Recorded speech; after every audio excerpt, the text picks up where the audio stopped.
समीर एक ऐसा लड़का था जो स्कूल से लेकर ऑफिस तक हमेशा एक सॉफ्ट टारगेट रहा।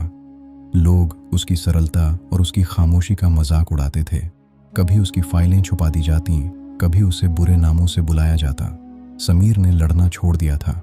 उसने मान लिया था कि ये दुनिया सिर्फ ताकतवर लोगों के लिए है। एक दिन बारिश के मौसम में समीर ऑफिस की छत पर खड़ा था। चेहरा उतरा हुआ था क्योंकि आज किसी ने उसके नए प्रोजेक्ट की फाइल पर कॉफी गिरा दी थी। वह हार मान चुका था। तभी वहां सायरा आई, ऑफिस की सबसे सीनियर मैनेजर जिनसे सब डरते थे। समीर घबरा गया। उसे लगा अब डांट पड़ेगी, लेकिन सायरा ने कुछ नहीं कहा, बस अपनी एक अतिरिक्त छतरी उसकी तरफ बढ़ा दी। फिर उनकी नजर समीर की डायरी पर पड़ी जिसमें एक बेहद खूबसूरत पेंटिंग बनी थी।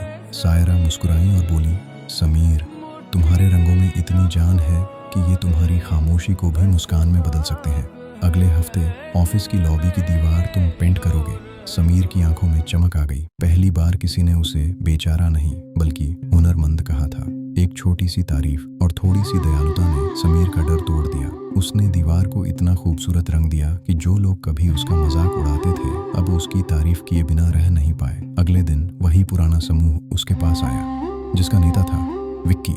विक्की ने उसके नए पेंट ब्रश उठाए और हंसते हुए कहा, ओहो, तो अब हम आर्टिस्ट बन गए हैं। चलो मेरी पुरानी जूती पर पेंट करके इसे नया बना दो। सब हंस पड़े।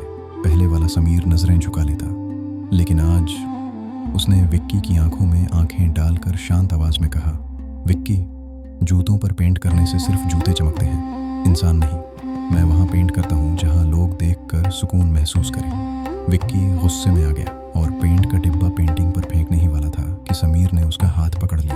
पूरा ऑफिस हैरानी से देख रहा था। तभी सायरा वहां आ गई। सबको लगा अब विक्की की खैर नहीं, लेकिन समीर ने बीच में बोलकर सबको चौंका दिया, मैम, विक्की बस मुझे बता रहा था कि उसे कौन सा रंग पसंद है। हम दोनों मिलकर दीवार पेंट करेंगे। बदला लेने के बजाय समीर ने विक्की को अपने साथ काम में शामिल कर लिया। विक्की, जो दूसरों को नीचा दिखाकर अपनी असुरक्षाएं छुपाता था, पहली बार किसी रचनात्मक काम का हिस्सा बना। धीरे धीरे उसका गुस्सा कम होने लगा और ऑफिस ने एक बात सीख ली, ताकत मुट्ठी बांधने